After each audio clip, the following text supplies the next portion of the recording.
Tired of juggling API keys and passwords in your automation workflows? Let's ditch the chaos and learn how to securely manage credentials in N8n, making your integration smooth and safe. First, head over to the left sidebar in your N8n instance and click on the Credentials option. This is where the magic happens. Now, spot that Add Credential button in the top right corner and give it a click. We're about to add our first secure connection. A drop-down menu will appear, presenting you with a list of available credential types. Choose the one that matches the service you're connecting to, like an API, a database, or a cloud platform. Next, you'll see a form where you'll enter the authentication details, such as your API key, username, password, or auth credentials.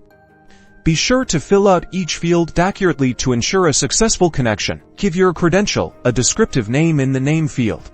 This will help you easily identify it later when you're building your workflows, for example, My Awesome API. Double-check all the information you've entered, and when you're confident everything is correct, hit that Save button at the bottom of the form. And just like that, your new credential is saved securely within N8n. Now you can use it in your workflows to connect to various services without exposing sensitive information directly in your nodes. To use it, simply select it in your workflow node's authentication settings, and N8n will securely handle the connection behind the scenes. By managing your credentials in N8n, you're ensuring secure automation, simplifying access management, and keeping your sensitive information protected. Happy automating!